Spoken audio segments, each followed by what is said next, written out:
News drives markets, and every day, Montel's experienced reporters are on top of the stories that shape European market developments. Can you afford to miss out? Go to montelnews.com for the latest price-driving stories and a free trial.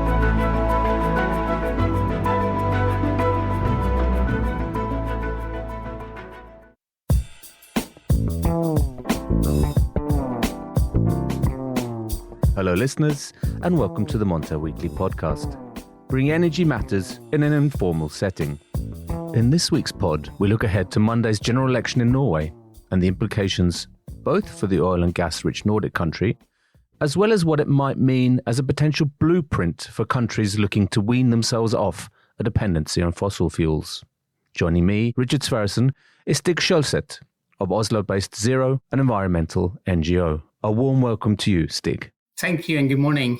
We're going to focus mainly, or in the first part anyway, talking about the Norwegian election. Now, current polls indicate that the centre-right government will be replaced by a centre-left coalition after 8 years in office. Now, what's your verdict of their 8 years in office? Well, that's a tough one. I think looking at what they've done on climate, we still have this extremely stubborn emissions in Norway. So it's been hard for any government to actually reduce emissions in Norway, and this has also been the case with this government. So if you look at, are we actually reducing emissions? The verdict would be pretty harsh. If you look at what they've done to build sort of a greener economy, it's much better. I think we have now gone a long way to establish carbon capture and storage in Norway, a full infrastructure for that, which is probably the first country in the world to do it in a proper way. And we're also moving ahead on issues like hydrogen, production of batteries, and also offshore wind. So I would say it's a pretty mixed picture. But you say they haven't really succeeded in bringing emissions down. What's at the core there? What's the reason behind that? We have this major oil and gas sector, right, where emissions have been quite stable, or even, if you look over the last 10, 15 years, it's been going up quite steadily. If you look at the transport sector, emissions are actually coming down now, mainly because Norway has this pretty good policy for electric vehicles. So essentially, we're subsidizing electric vehicles to the point where it becomes profitable at the point of purchase. So that is now starting to kick in. I think we have about 10% of the fleet now being electric, and obviously you see that on the transport emissions. So transport is coming down. Otherwise, it's quite flat. And in terms of, it mustn't be forgotten, I think, of what's happening internally to domestic emissions, but also, Norway is a massive oil and gas exporter, so a lot of these fossil fuels are being exported and emissions to other countries. Oh yeah, for sure. If you include sort of the emissions we export, you would, I think you have a tenfold increase of the Norwegian emissions. So that's, if you include what we refer to as scope 3, sort of the emissions we export, the impact is obviously much, much greater.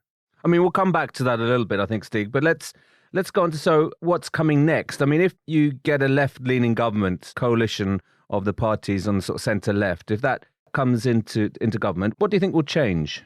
It's not a huge difference, I would say, if we have a central right or central left government. You might say that sort of the ambitions on reducing emissions would be slightly higher if we have a change of government.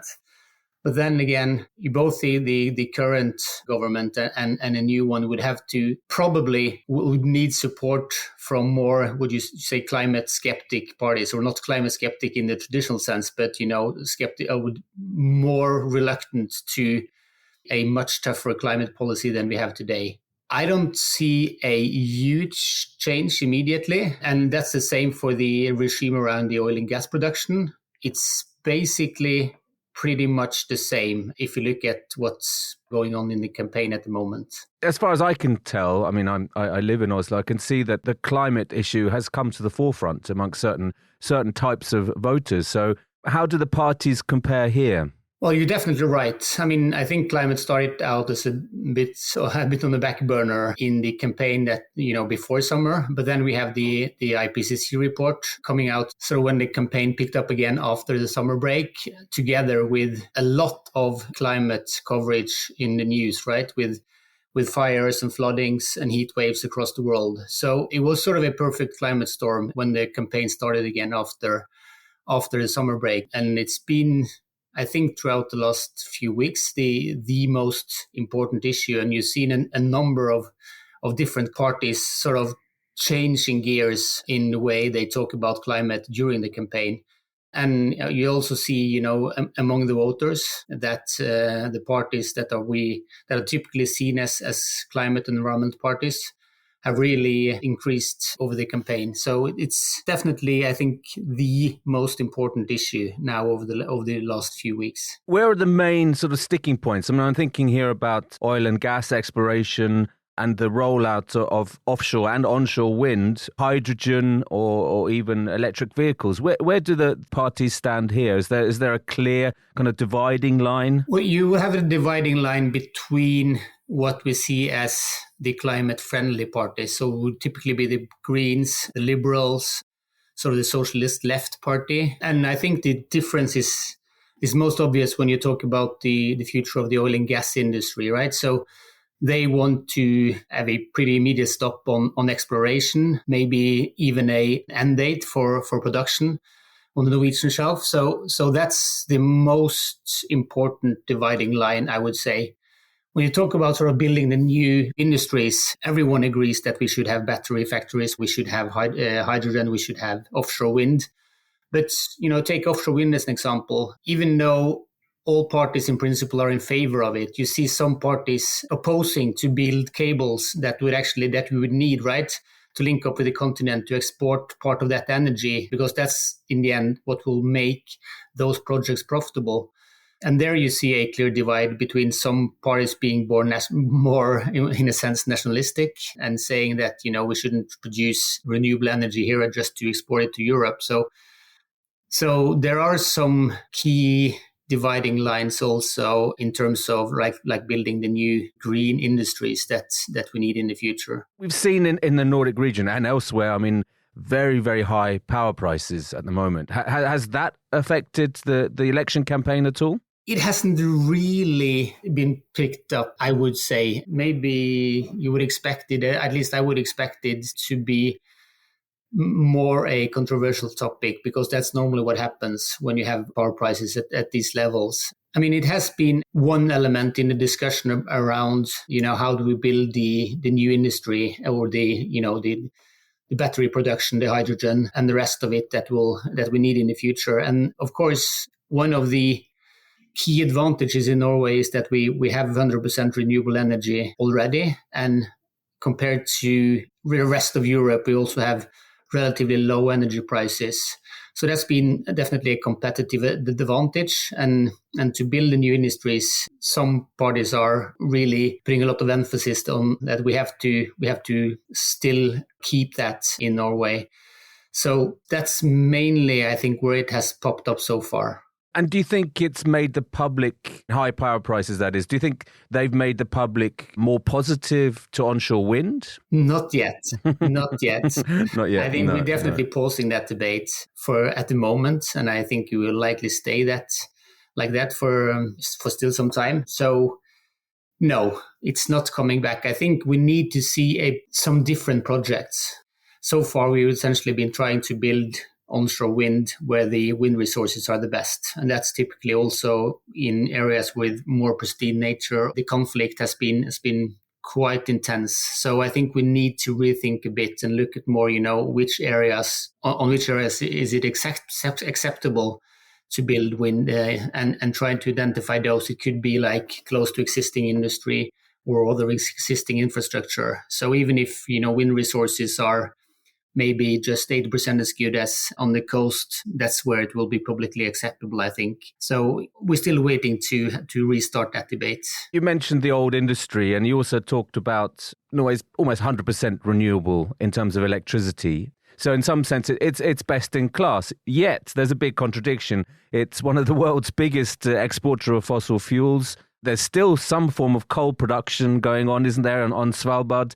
I'm just thinking there's huge amounts of revenues coming into the Norwegian treasury as a result of selling fossil fuels. How do you start and accelerate the energy transition here to sort of wean the country off fossil fuels, Stig? Well, I think there you are at the core of the Norwegian debate. Well, to start with the broad picture, I think most political parties realize that we are approaching the end of the oil and gas era, and it will play a smaller role in the Norwegian economy over the next decades.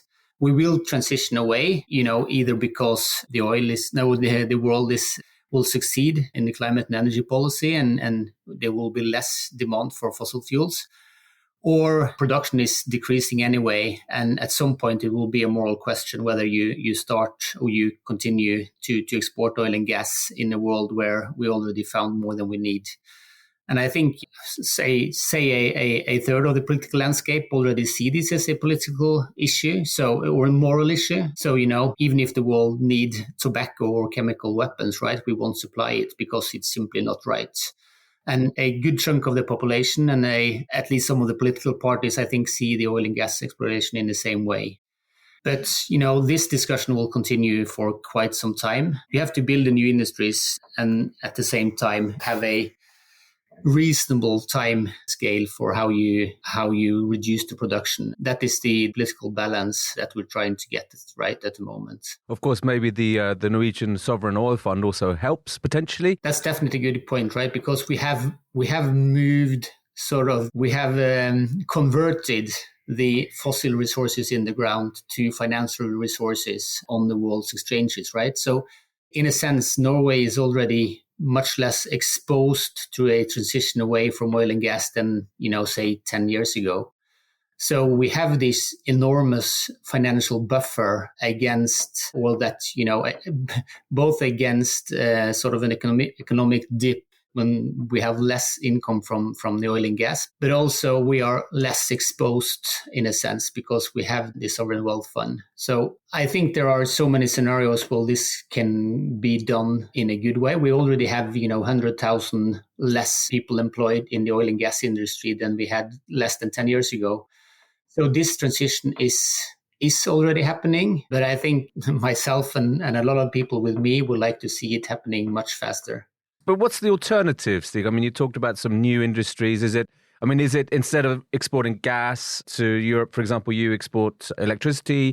Is it building up battery factories? Where is the alternative? I think if you look at a lot of the things that we know we need in a green future, and that would be, as you say, battery factories, a lot of renewable energy. It is hydrogen, probably more bioenergy than we have today.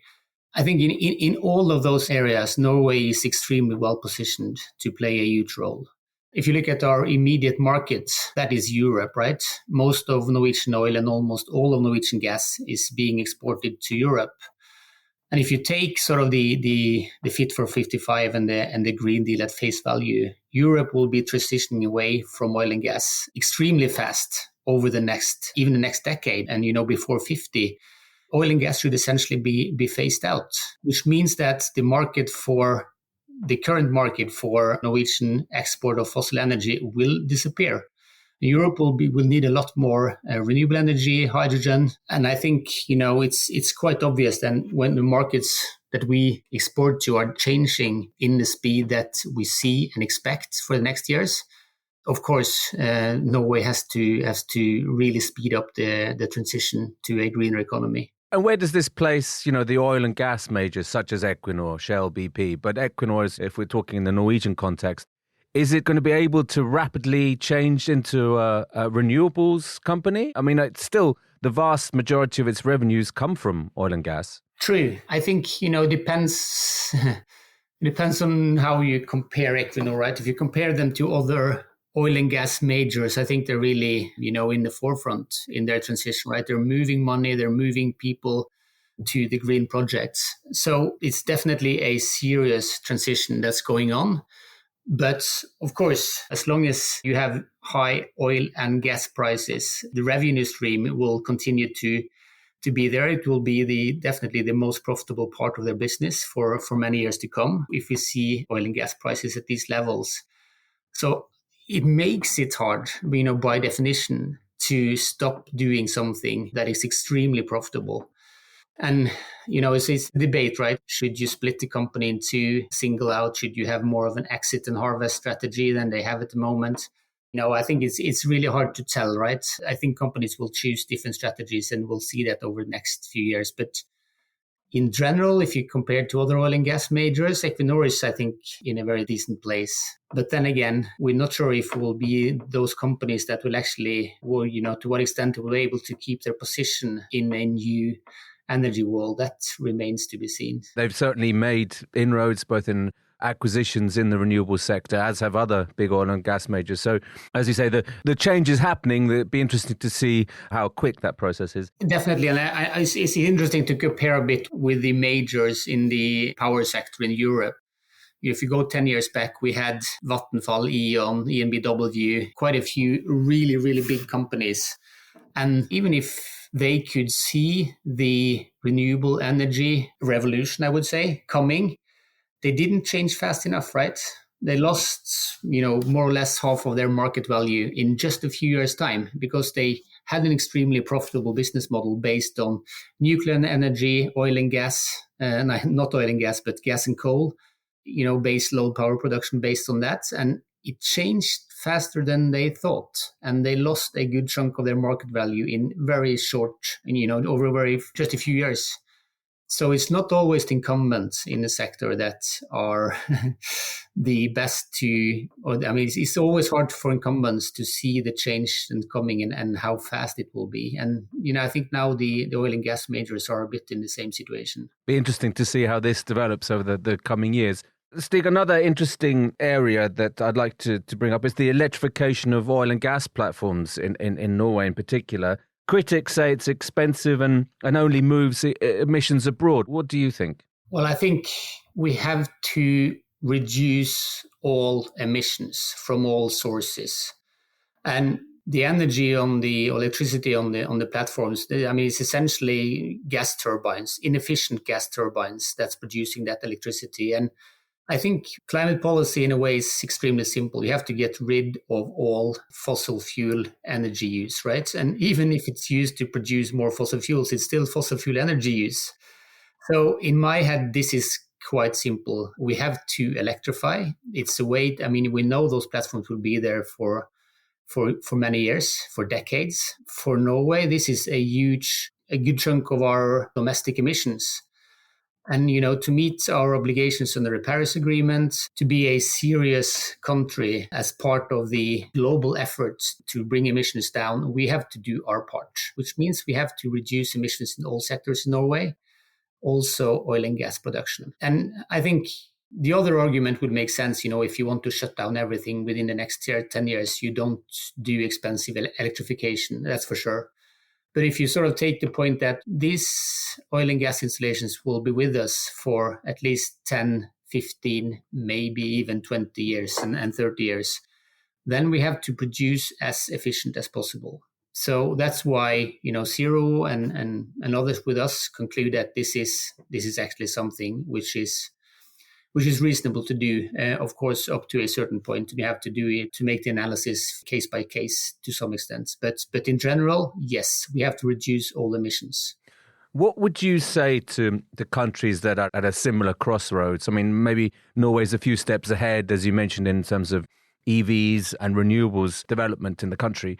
But countries, in the Middle East or Latin America, who find themselves, very dependent on fossil fuels. What would you say to them, given what you've learned from the Norwegian experience? Well, yes, I think if you look at a few of the countries you mentioned, or the big oil and gas producers today, they also have good resources of renewable energy, right? They probably produce some of the cheapest sun in the world, and the transition will happen, right? I think they are, to increasing extent, aware of the transition risk and the climate risk. So what can you say? Those countries will struggle in the future if they don't start the transition. And I think at least some of them are starting to realize that. And they have, in many cases, favorable conditions for building the new industries as well.